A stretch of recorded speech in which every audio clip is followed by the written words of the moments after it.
दोस्तों, कभी आपने सोचा है कि जिस देश में नेता अपनी पेंशन खुद बढ़ा लेते हैं, उसी देश में लाखों बुजुर्ग पेंशनर्स आज भी 1,000 और 1,500 रुपए की पेंशन पर जिंदगी काटने को मजबूर क्यों हैं? ये सवाल सिर्फ पैसे का नहीं है, ये सवाल सम्मान का है। और आज बात होगी ईपीएस 95 पेंशन धारकों की, उन बुजुर्गों की जिन्होंने अपनी पूरी जवानी फैक्ट्री, कंपनी और दफ्तरों में खपा दी, लेकिन बुढ़ापे में उन्हें मिला क्या? नमस्कार, मैं हूं और आप देख रहे हैं हमारा खास कार्यक्रम।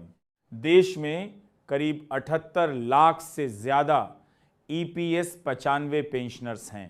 इनमें से कई लोग ऐसे हैं जो आज भी 1,000 रुपये महीने की न्यूनतम पेंशन पर जी रहे हैं। सोचिए, आज के समय में 1,000 रुपये में क्या आता है? एक सिलेंडर, एक महीने की दवाई या फिर सिर्फ बिजली का बिल। लेकिन सरकार के आंकड़ों में सब कुछ ठीक दिखाई देता है।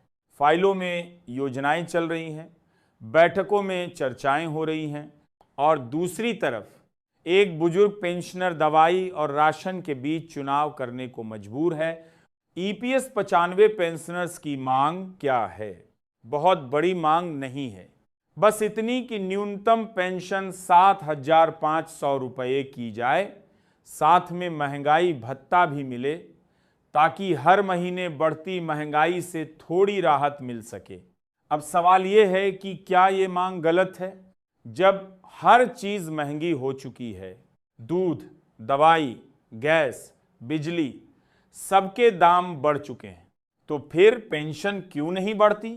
दिलचस्प बात यह है कि चुनाव के समय हर पार्टी बुजुर्गों की बात करती है, सम्मान की बात करती है, लेकिन जैसे ही चुनाव खत्म होता है, वही बुजुर्ग पेंशनर फिर लाइन में खड़ा नजर आता है। कभी बैंक के बाहर, तो कभी सरकारी दफ्तर के बाहर, और अब सोशल मीडिया पर भी ईपीएस 95 पेंशनर्स लगातार आवाज उठा रहे हैं।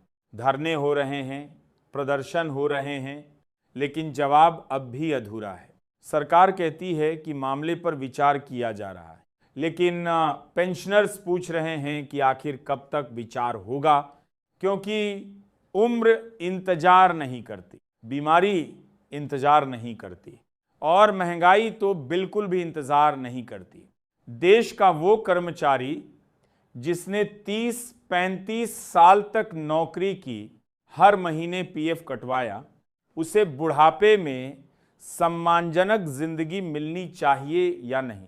ये सवाल सिर्फ ईपीएस 95 पेंशनर्स का नहीं, ये सवाल पूरे सिस्टम का है।